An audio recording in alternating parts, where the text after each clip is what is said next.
I noticed it in the fruit first.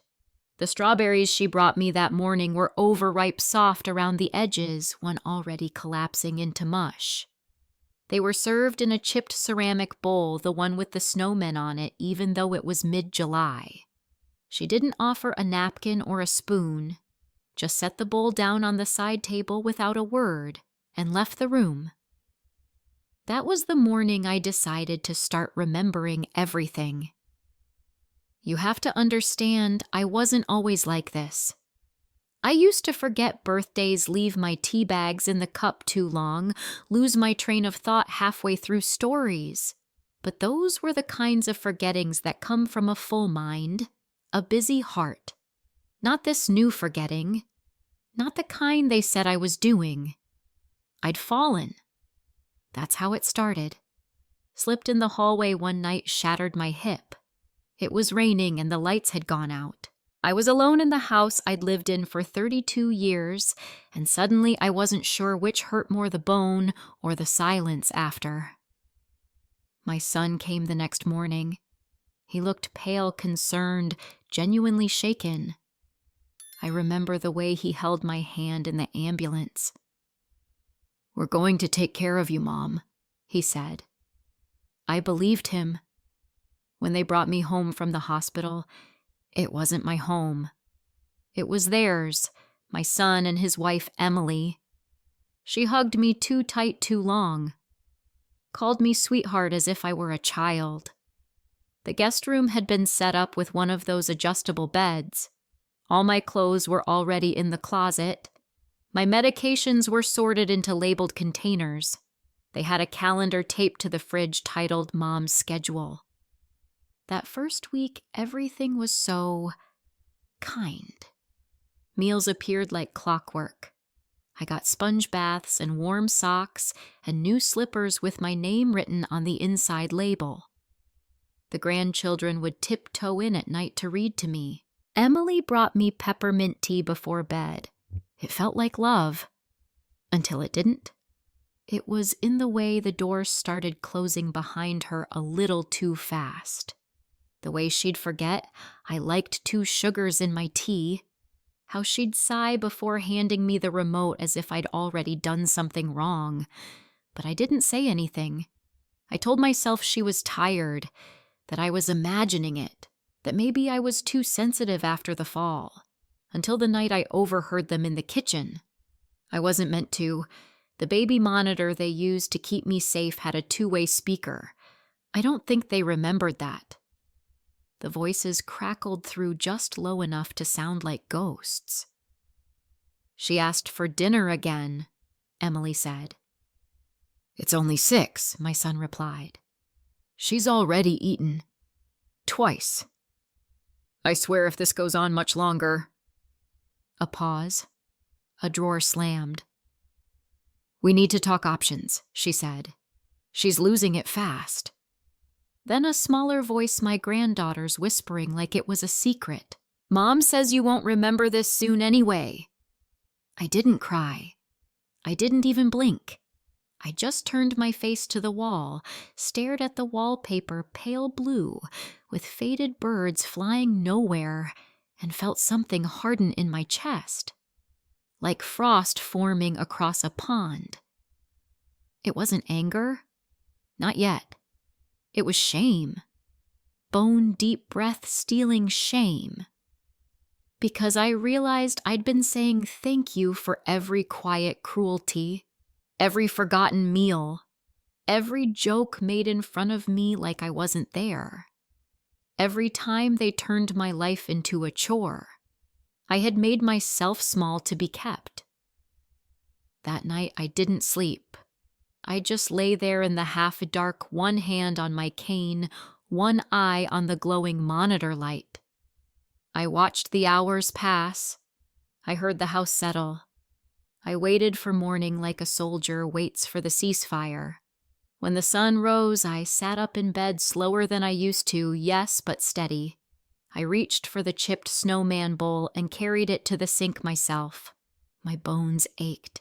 My stitches pulled, but I rinsed it, dried it, and placed it upside down on the rack. Then I went to my old handbag. Buried deep in the front pocket was a pen, and somewhere between the pages of my old leather Bible, the one Emily never touched, I slid in a notebook. I wrote one sentence on the first page. She thinks I'm too weak to notice, but I noticed everything. The Bible was dusty. I hadn't touched it in years, not since before Harold passed. But I remembered the weight of it, the cracked spine, the onion-thin pages filled with penciled notes I'd scribbled during sermons when I still believed God was watching closely. Now it served another purpose, a quiet hiding place for the record I intended to keep. I started with the small things. The time my medication was 4 hours late, the lunch that never came, the bruises from the wheelchair being parked too close to the doorframe. No one hit me. That's not how they do it now. They don't strike you, they wear you down. On the second page, I wrote about the Wednesday. Emily let the children go to the movies and told me the house was quiet time only. I sat in that room for 6 hours without a knock on the door, not even to ask if I needed to use the restroom. The baby monitor was on the whole time. They heard me cough.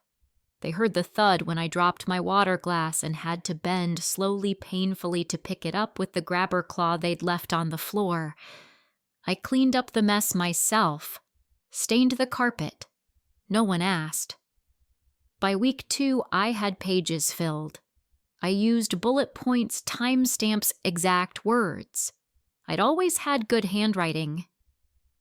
Harold used to say it looked like I ironed each letter before writing it down. I made a second column what I gave them, and that list was longer. I remembered selling my car when David, my son, called and said they were underwater on the mortgage. I hadn't driven much since Harold died anyway. I wired the money within a day. He never asked how I'd saved that much. I remembered babysitting while Emily finished nursing school. 12-hour shifts, diapers and teething rings and lullabies and pureed carrots. I'd go home to an empty house and cry because no one had called me anything but Grandma all day. But I did it. Willingly, lovingly. I remembered giving them the heirloom china. Not because they asked, because I wanted them to have it. Emily had once said she loved the blue pattern, and I wrapped each plate in tissue and boxed it for her birthday. She never sent a thank you note. I remembered when I was in the hospital with pneumonia, and David didn't visit until the 5th day. He brought me a magazine and said the kids had been demanding. He looked tired. I said thank you. I always said thank you. Now I stopped. Not out loud, not yet. But inside, I stopped being grateful for the scraps they handed me, as if I hadn't once fed them whole meals from my own hands. It was Emily who started locking the bathroom cabinet. She said it was for safety, said I was getting forgetful. I knew what it was. They wanted control. They needed me to need them. So I gave them just enough. I took the pills when she watched. I smiled when she brought the food. I complimented her when she got her hair done. I let her think I was still shrinking. But in the afternoons when the house was quiet, I practiced walking with the cane longer than I needed to. I hid crackers and protein bars in my nightstand. I tested every door, every drawer, every time they left the house, and I marked what had moved. I found my phone charger tucked behind a stack of bills in the drawer under the microwave. I found my old phone, the one with the voice recorder, in a tote bag of donation items in the trunk of Emily's car. That night I turned it on and whispered into the mic, July 24th. Dinner never came. No one checked. I slept with that phone under my pillow. They thought they were playing the long game, and maybe they were. But I had the advantage of patience. Age teaches you how to wait, how to watch. I'd spent decades learning to hold my tongue while other people wrote over my silence. But silence wasn't weakness. It was strategy. And strategy well. Emily had no idea how much I'd stored up. The next morning, I sat on the back porch while Emily was at work and David was on a Zoom call. The kids were still sleeping. I took the notebook from the Bible open to a blank page and wrote, "Why they think I'm disposable." It wasn't self-pity. It was documentation. It was naming things that had never been named before. I filled an entire page before I noticed my tea had gone cold again. I went inside slowly, carefully, and poured it down the sink. That night, David came in to say goodnight. He rubbed my shoulder the way you'd soothe a toddler. I looked up at him and asked, "Do you think I'm doing okay?" He smiled quick and nervous. "Of course, Mom. You're doing fine." I nodded. "I don't feel confused." "Not really." His hand stilled. "Why would you think you are?" "Just something I overheard," I said gently and watched his eyes flick to the monitor. He didn't say another word. When he left the room, I heard him whisper to Emily at the top of the stairs. Her voice was lower than usual, more careful. I couldn't make out the words, but the door to my room stayed open that night. That's when I knew she was starting to wonder if I was noticing after all. And I was. It was a Tuesday when she forgot the coffee. Emily always brought it at 8:30 sharp. Lukewarm one sugar in the red ceramic mug that said, "Bless this mess a joke," I never quite found funny. That morning I sat by the window waiting the morning sun slicing across the bed in a pattern I could almost measure time by. At 8:45 the hallway was still empty. No footsteps, no mug, no smile that never reached her eyes. At 9:10, I shuffled to the hallway myself. I was stronger now. Not strong, but stronger. And I'd stopped pretending to be too weak to stand unless they were watching. The bathroom door was ajar. The living room TV was on soft laughter from one of those talk shows that always felt too loud in quiet houses. I passed the kitchen. Emily was there, scrolling her phone. A fresh cup of coffee in her hand. She didn't hear me, or pretended not to. I turned slowly and walked back to my room, shut the door, wrote the time down in the notebook, 9:14. Coffee skipped. She had hers. Small maybe, but small things pile up. Like rust, like mold, like secrets. The next week she served me chicken that was still pink in the middle. I didn't eat it. She rolled her eyes when I asked for something else. David apologized half-heartedly but told me to just be patient. Emily's under a lot of stress. That was the moment I realized he wasn't going to protect me. Maybe he never had. David had always been mild, the kind of boy who disappeared into rooms, the kind of man who said yes to whatever kept things quiet. He didn't like conflict, and Emily knew it. She counted on it. She never raised her voice. She didn't have to. Her weapon was inconvenience, letting me feel like a burden without saying it out loud. Missing a dose, moving my shoes, forgetting to charge the stair lift. And when I asked, she always had a smile and a reason. "Oh no, did that happen again? I must be losing my mind too." You know how chaotic mornings get. She made me feel like I was unraveling, but I wasn't. I was watching her do it stitch by stitch. Even the children had started to mimic her. My youngest grandson used to curl up beside me while I read. Lately, he lingered near the doorway instead, as if something about me had changed something he couldn't name but had learned to avoid. Children know when an adult stops being seen. They follow the weather of the household. I'd become cloudy. That week, Emily hosted a brunch. Just a few of her friends from the clinic. She asked if I would mind staying in my room so we don't overwhelm the space. I said I didn't mind. I lied.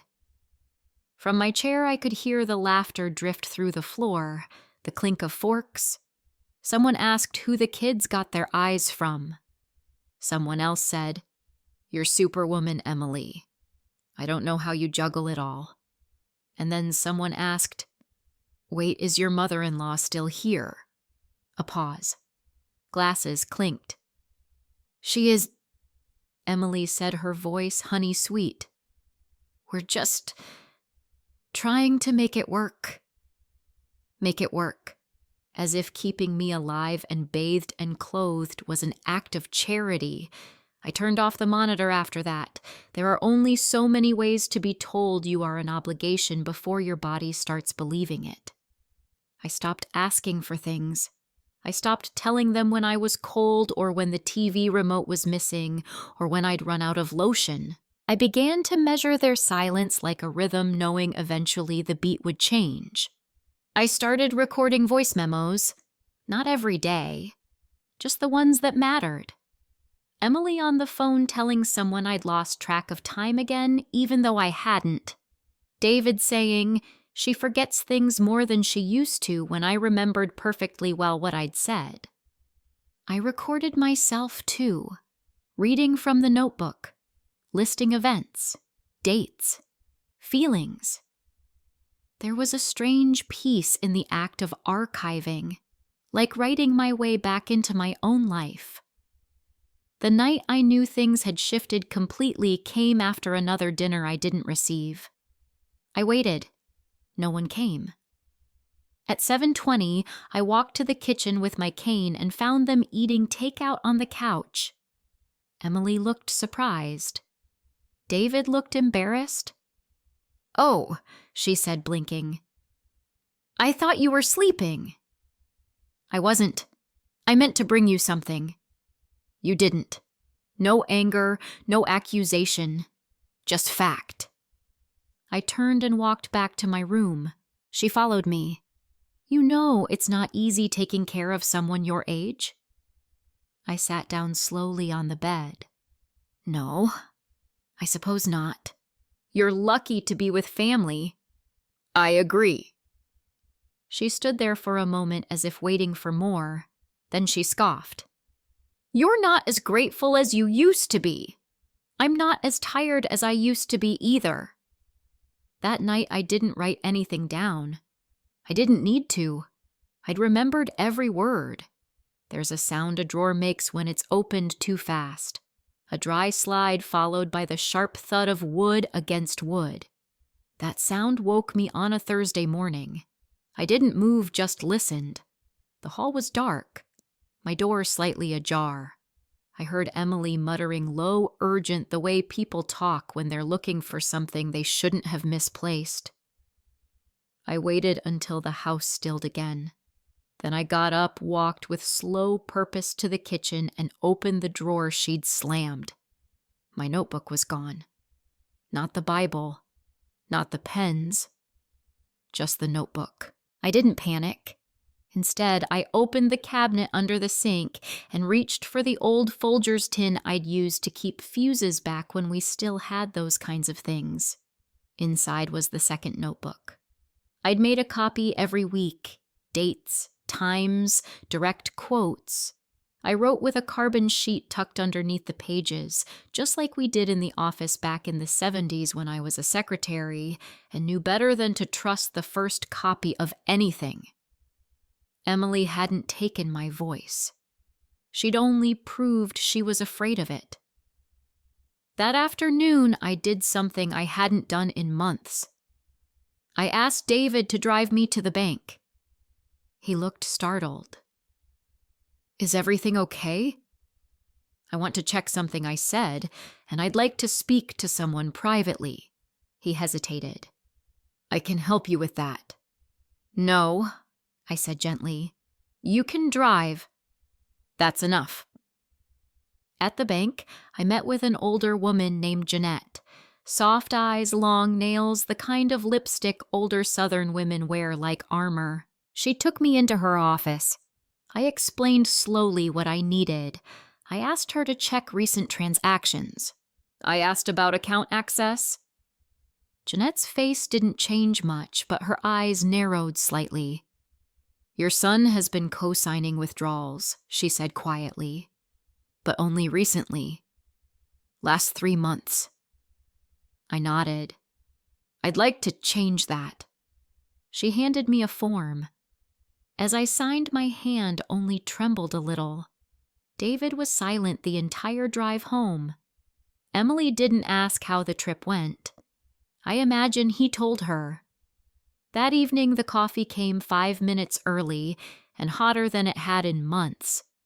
They were nervous. I could feel it in the air the way people get nervous not when they're innocent, but when they've lost track of how guilty they've become. That night, I opened the second notebook and added a new line August 9th. Visited bank. Revoked access. They don't know yet. I started writing longer entries then. Not just events. Thoughts. Questions. Things I'd buried for too long. I wrote about how motherhood had made me quiet. How I'd mistaken silence for safety.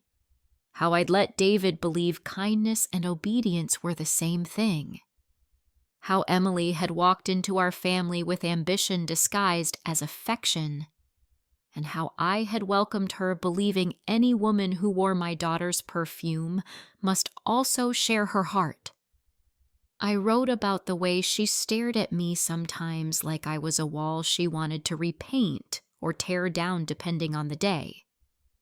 I wrote about loneliness too, the kind that doesn't come from being alone, but from being surrounded by people who only see the outline of you, never the soul inside.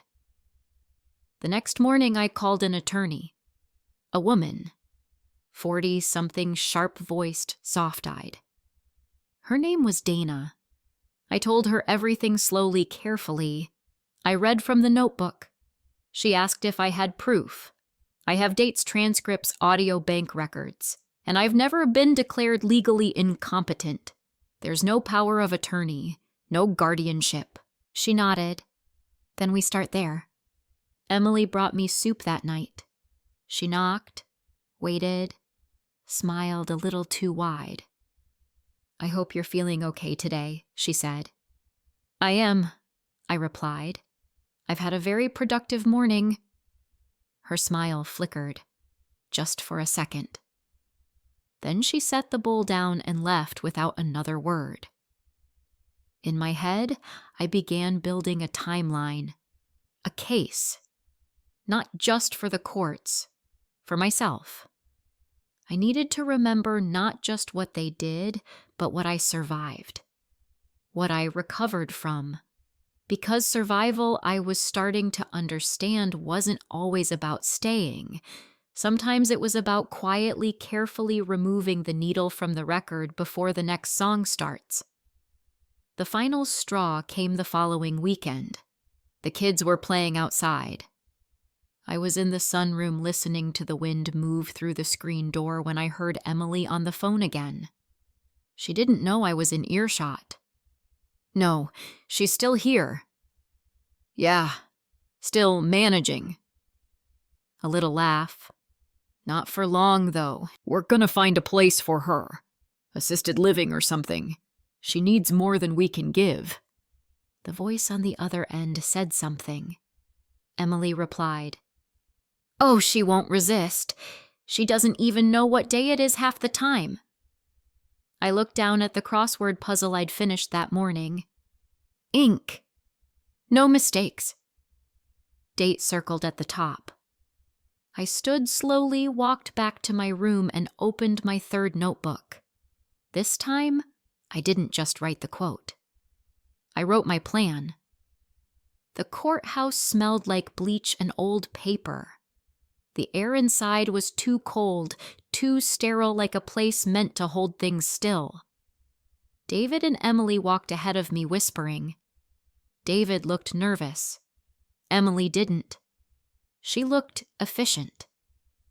Her heels tapped quickly against the tile, purposeful and sharp, like she was already planning what she'd say next. I wore my best blazer, navy blue, a bit loose in the shoulders, but still held its shape. I'd ironed it the night before.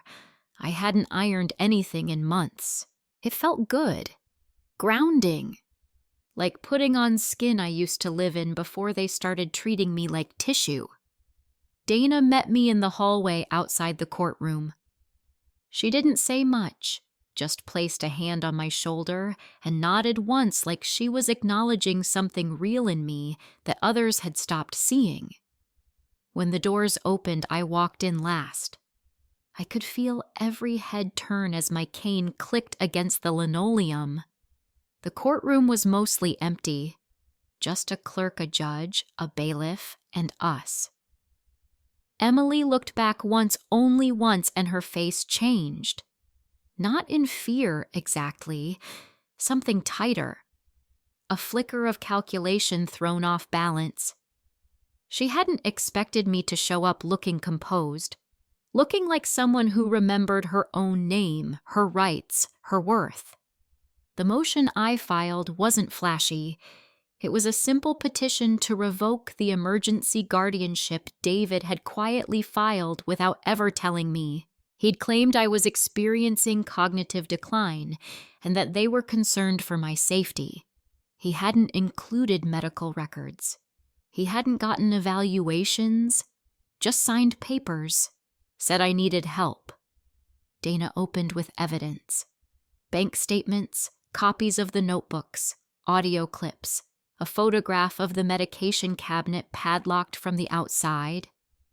She played the voice recording I'd captured from the hallway. Emily's voice. She doesn't even know what day it is half the time. Then a beat. My voice on the same tape reading that day's date. The judge leaned forward. David wouldn't look at me. Emily folded her arms. Dana asked if I'd like to make a statement. I stood slowly, carefully, and gripped the cane for balance. I may walk slower now. I may forget where I put my glasses. But I remember the exact date my son gave away my independence without asking. The room was still. I am not confused. I am not fading. I am simply quiet. And being quiet does not mean I am gone. Emily opened her mouth and closed it. David shifted in his chair. I don't want punishment. I want freedom. I want dignity. I want to choose what happens to me while I am still here to choose it. Dana rested her hand on my arm as I sat back down. Her touch was steady, warm. The judge asked a few questions, technical ones. He read through the forms, listened to the evidence, and finally looked at me directly. Mrs. Ellison, are you requesting full restoration of legal autonomy? I am. Do you understand the responsibilities that come with that? I do.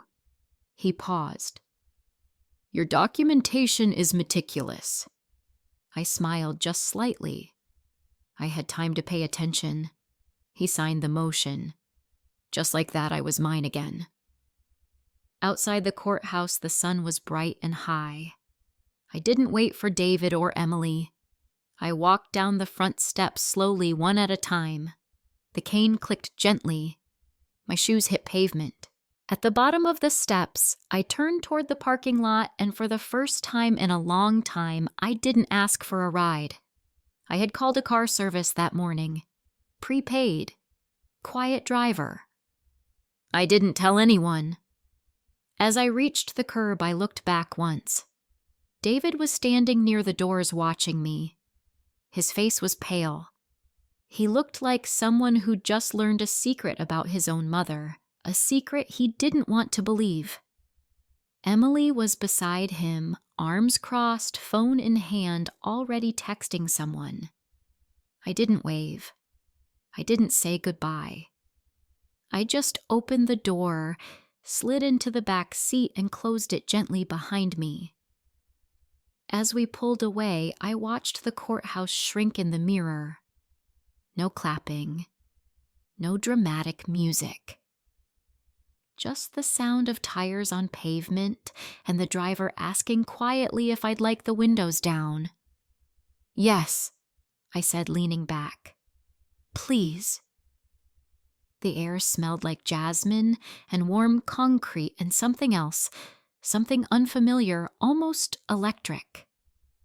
I realized what it was. It was the smell of being free. The house I moved into wasn't big. Just a one-bedroom cottage on the edge of town, close enough to walk to the library on good days, far enough that no one dropped by without intention. The porch faced east. Mornings came soft and golden, and I learned again how to sit in silence without being afraid of it. The first few weeks were hard. Not because I missed them. I didn't. What I missed was the idea of them, the version of family I used to carry like an old photograph in my chest. A son who brought me flowers for no reason. A daughter-in-law who laughed with me in the kitchen. Grandchildren who climbed into my lap and didn't flinch at the sound of my name. I grieved the family I thought I had, the one I tried to deserve. I kept the notebooks, not as evidence anymore, as history, proof that I'd existed in that house, that I had not imagined the soft cruelties, the slow unraveling, that I had paid attention and survived it. Sometimes I made tea just for myself, hot 2 sugars in the red mug I took with me when I left. It sits now on a shelf by the window. The words, "bless this mess," have mostly faded, but I keep it there as a reminder. Some things only look harmless. I see the grandkids sometimes.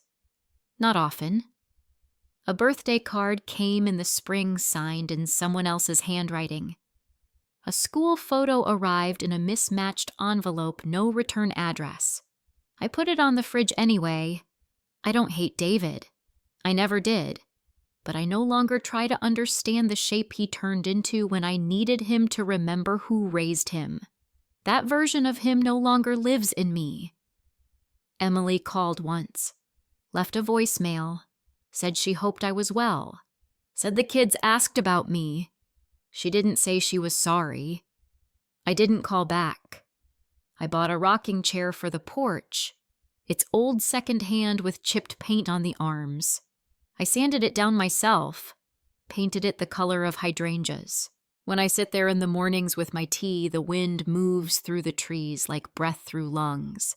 Alive, measured, present. I've learned the difference between solitude and abandonment.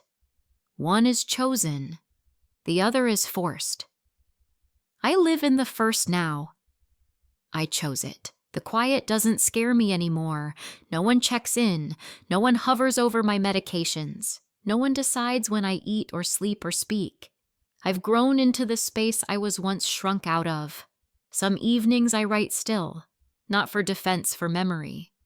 I write down the names of flowers I see on walks, the smell of rain on hot pavement, what it feels like to wake up and know that everything around you belongs to no one but you.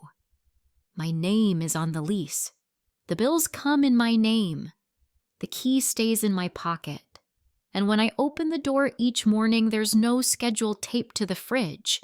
No footsteps behind me. No silence thick with judgment. Just light. Just breath.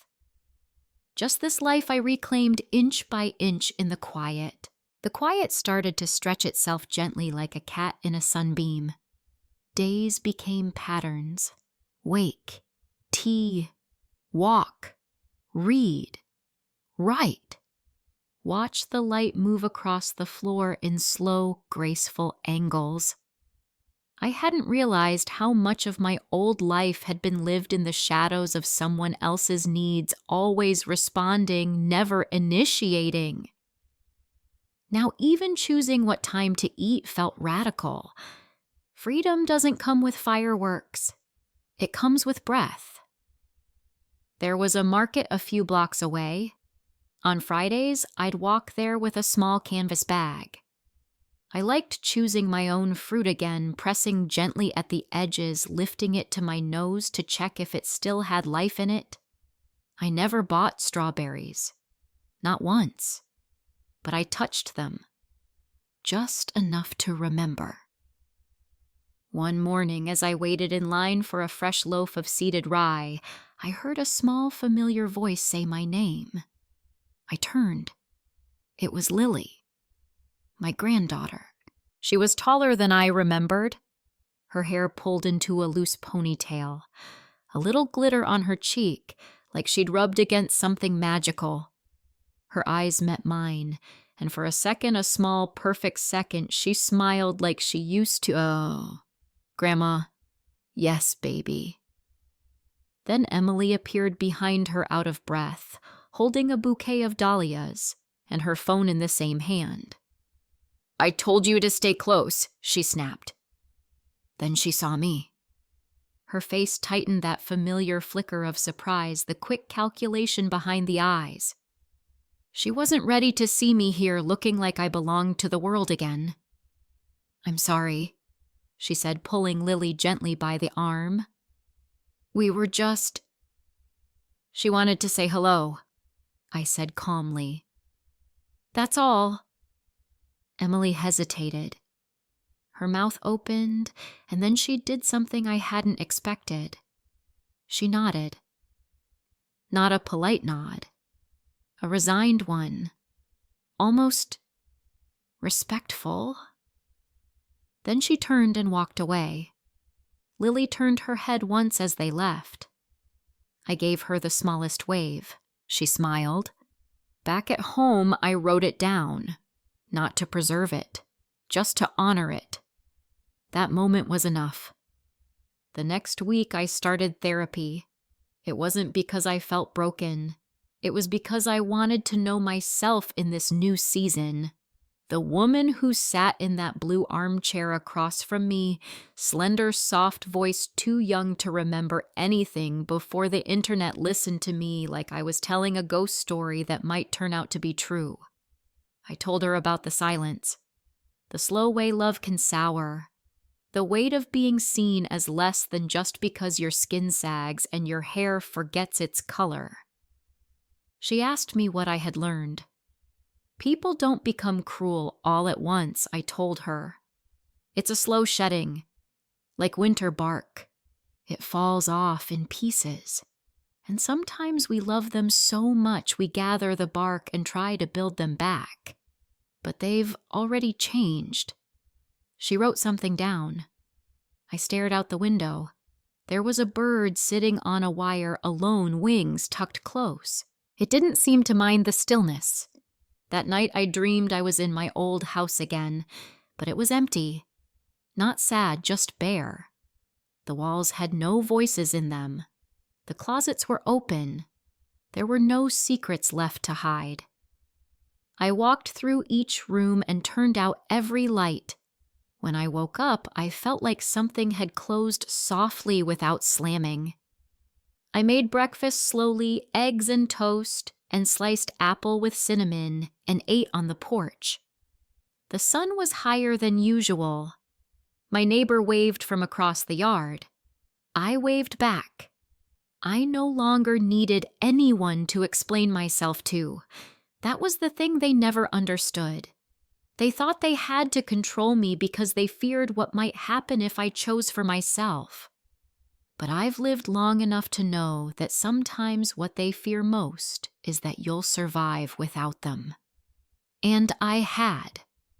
Superior Court of the County of Hartford Guardianship Case, number 45 to 28 GR 1130, Addendum to Petition for Restoration of Rights, filed by Dana Lopez on behalf of Marlene Ellison. Date: August 26, 20 Subject: Personal Record of Observations. Supplement to Exhibits. A. Statement by Marlene Ellison. Age 63. I am writing this of my own free will. No one stands behind me as I write. No one coaches me. No one corrects my spelling or guides my hand. These are my words in my voice, recorded after months of silence that was mistaken for consent. In the house where I lived, I was called Mom when it was convenient and her when it was not. I was kept safe the way one keeps a lamp from breaking, tucked away, dusted off, unplugged when not in use. My pills were given to me late sometimes, not at all. I was fed what they didn't finish. I was spoken to in third person even while in the room. She's not remembering things. She's been off lately. She won't notice. But I did notice. I noticed when my mail stopped coming. I noticed when my doctor's appointments were rescheduled without me. I noticed when the lock on the cabinet clicked at night like a warning bell. I noticed when my name disappeared from the bank statements. I kept a record. Every skipped meal, every insult disguised as care, every moment I was made to feel like something between furniture and debt. I wrote it all down. Not to punish, but to survive. I was told I was declining, but the only thing declining was their tolerance for my presence. I took up too much space in a house I paid for. I required too much attention from a woman who once called me family and now moved my medications like chess pieces. I did not scream. I did not fight. I gathered. I documented. I prepared. Because I knew one day I would be asked if I understood what was happening to me. And when that day came, I wanted to be able to say yes. I saw it. I lived it. And now, I rise from it. This is not revenge. This is reclamation. Signed, Marlene Ellison. August 26th, 20XX, Attorney's Note. This addendum is submitted as a personal narrative to supplement the legal findings and evidence already entered. While the law relies on data dates and documentation, it must also make space for the human voice behind the claim. Mrs. Ellison's testimony is not only credible, it is deeply painfully coherent. Her clarity, her consistency, and her autonomy have been proven beyond any burden of proof. It is the request of this office that her rights be fully restored with immediate effect, and that any ongoing interference be considered both legally and ethically suspect. Respectfully, Dana Lopez. End of format break. Resume narrative style in part 9. Word count 174. Awaiting continue. You said continue unbound? Limitless story writer said, here is part 9 of She Thought I Was Too Weak to Notice, returning to introspective narration as the aftermath of reclamation settles into the narrator's psyche with all its grief, clarity, and quiet strength. I read the court file one last time before I slid it into the back of the closet. Not because I needed to remember it, I had already lived it, but because I needed to put it somewhere. That's the strange thing about closure. It doesn't come as a moment. It arrives as a small choice you keep repeating the filing, the putting away, the not reaching for it again. Still, there were days I found myself drifting not back toward regret, but toward wondering. What might they be saying now? What were the children told? Had they rewritten the story already made me the villain of their narrative, the unstable matriarch, the overdramatic mother, the one who, couldn't be helped? It doesn't take much for people to believe that about older women. We're expected to slip, to fade, to disappear with grace and gratitude. But I didn't disappear. I kept waking up, kept pouring tea, kept answering to my own name. There was a day, maybe 3 weeks after the court ruling, when a letter came. Not in Emily's handwriting. David's. Short, neat. Careful, Mom. I don't know how we got here. I'm sorry you felt unsafe in our home. I hope you're doing okay. If you ever want to talk, you can. David. I stared at it for a long time, not because it moved me, but because it didn't. There was no acknowledgement of what he'd done, no apology for the papers he filed behind my back, no mention of the things I heard through the baby monitor. Just a vague nod at how we got here, as if arrival was mutual. I didn't write back. I pinned the letter to the corkboard in the kitchen, not out of sentiment but as a reminder that people can love you and still let you fall. That silence is not always accidental. Sometimes it's tactical. My therapist once asked me if I thought forgiveness was necessary for healing. I told her no. She blinked. Never. Not always. I said, forgiveness assumes they want to be forgiven. Some people just want to be forgotten. It's not bitterness I carry. It's something quieter, something clearer, a kind of sacred detachment. I no longer need David to be the son I imagined. I no longer need Emily to see me as a woman, not a weight. I no longer need explanations or repair. What I needed was returned to me in court the right to decide. And I've been deciding ever since. To cook what I want. To sit where I want. To leave the porch light on even when I don't expect company. To walk down to the water's edge and say my husband's name without apology. To laugh at bad TV shows. To let myself forget small things without fearing the world will take my power again. I bought a new notebook, not to document harm, but to mark joy. I wrote down the name of the first neighbor who waved, the date I first laughed out loud again, the time I made French toast without supervision, the song I heard at the market that made me dance just a little. There's a particular kind of strength that comes after you've been dismantled, not dramatic, not loud, but steady. Like the way a tree keeps growing around the fence that tried to trap it. One night, I sat outside long after dark listening to cicadas in the trees. The sky was clear. Stars pricked the horizon. I thought about how not so long ago I'd been afraid of losing everything. And now, in this quiet, I realized I had, and what remained was real. I was still here. Still choosing, still whole. The day I got rid of the last box from their house, I didn't cry. It was a small box light enough to carry one-handed, filled with things they'd packed for me after the court ruling. A handful of sweaters, an old photo album, a coffee mug I hadn't seen in years, one of Lily's school drawings folded crooked in the bottom. Emily had labeled it Miss. Sentimental. I set it on the floor of my living room and stared at it for a while. The cardboard looked worn, but not in the soft, loved way. In the neglected way, like it had been stepped on or sat in the trunk of a car too long. I opened it slowly. The sweaters still smelled faintly of their laundry detergent. Not the scent I used. Not the scent I wanted. I folded them into a donation bag. One by one. The photo album stopped me. It wasn't the pictures of David as a boy I'd memorized, those long ago. It wasn't the few snapshots of holidays, birthdays, burnt cakes, or forced smiles.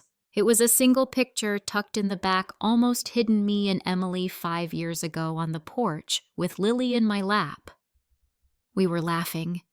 Really laughing. I remember that day. Lily had smeared peanut butter across her cheeks and insisted she was wearing makeup like Mommy. Emily had taken the picture without asking. It had felt natural then, easy. I studied my own face. The joy looked real, but so did the exhaustion. I didn't throw the photo away. I didn't frame it either. I slid it into the back of a drawer in the kitchen. Maybe one day I'll take it out again and feel something softer. Maybe not. Both are fine. There's a difference between letting go and pretending something never happened. I no longer need to erase the past. I just refuse to let it define the room I live in now. That night I burned the cardboard box in the fire pit behind the cottage. The flames were slow to catch, as if even the trash needed time to say goodbye. I watched the flaps curl inward like clasped hands, the edges blackening the air, carrying the smell of old glue and cotton. I didn't perform grief. I didn't whisper a prayer. I just sat in my chair and watched it burn. Across the yard, my neighbor's porch light flicked on. She waved. "Backyard fire," she called. "Want some company?" I smiled. "Not tonight." She nodded, didn't push. The kind of neighbor I'd hoped for. After the fire died, I sat with the embers until they glowed like old memories, warm, not dangerous. I thought about what Lily might remember when she got older. Whether my name would come with stories or silence. Whether she'd understand what had happened in that house. Whether she'd wonder why her grandmother vanished from the dinner table one day and never came back. Maybe she'd find the truth eventually. Or maybe she'd just feel it the way children feel weather in their bones, some storms you don't remember, but your body knows they passed through. I don't need revenge. I don't need them to apologize. I don't need the world to know what was done to me in small private rooms where cruelty was camouflaged in concern. What I needed was this firelight. Fresh air, my own key, a red mug filled with something hot and sweet that I poured myself. I poured another cup. Let the night stretch. Let the silence wrap around me like the softest shawl. And for the first time in what felt like years, I said my own name out loud. Marlene. Just to hear it. Just to claim it. Marlene Ellison. Whole. Unhidden. Alive. Unsent. Letter found tucked inside the back cover of Notebook 3, written September 2nd, 2006, to David and Emily. Dear David and Emily, I won't send this. You'll likely never read it. But I need to write it anyway for me. You hurt me. Not in the dramatic storybook way, not with shouting or fists or slamming doors. You hurt me with absence, with minimization, with the steady drip of dismissal that made me doubt the shape of my own mind. That made me question if I was too old to deserve autonomy. That's the part that still haunts me. Not the locked cabinet, not the missed meals, not the court petition. It was how easy it became for you to treat me like a burden, like someone to be managed, like a task. I remember when I held you, David, in the first hour of your life. You were red and squalling and mine. I stayed up nights walking the hallway with you pressed to my chest, whispering promises I thought you'd never hear, but that I meant. I promised I'd protect you. I promised you'd never be alone. I didn't know I should have made you promise something back. And Emily, I opened my heart to you, not just my home. I defended you when you struggled, believed you, when you said you wanted us to be close. I gave you my trust in pieces until I looked up one day and realized I didn't have any left for myself. You never screamed. You never struck me. But you knew how to make me disappear. Still, I want you to know I don't hate you. But I won't come back. I won't shrink again just to keep your comfort intact. I won't soften the story so you can sleep easier. I won't wait at the window. You took advantage of my stillness, and now that I've found peace inside it, you can't have it back. One day the children may ask. I hope you tell the truth. But if you don't, I have. It's all there in the notebooks, in my voice, in my words, in the choice to live the rest of my life fully mine. I was never too weak to notice. I just waited for the right moment to speak. Marlene P.S. I kept the photo, the one on the porch. I looked happy that day. Maybe we both were. That version of us was real. It just didn't last. Some treasures had been recovered. Others more valuable still had been discovered for the first time. It wasn't the ending I'd expected. It was better. Harder, clearer. More honest. It was mine. There are still quiet days when I feel the weight of it all. Not sorrow, not even anger, just the truth of it. The way a tree feels its own rings, even if no one else can see them. Sometimes I hear a child's laughter from the sidewalk and wonder if it's Lily. Once I saw a girl in a school uniform ride past on a bike, and for a split second I thought I saw my granddaughter's eyes. But she didn't turn. She kept riding. That's how it is now. I don't live in expectation. I live in observation. The world still moves. And so do I. Last week I took the bus to the botanical gardens. It had been years since I walked that far.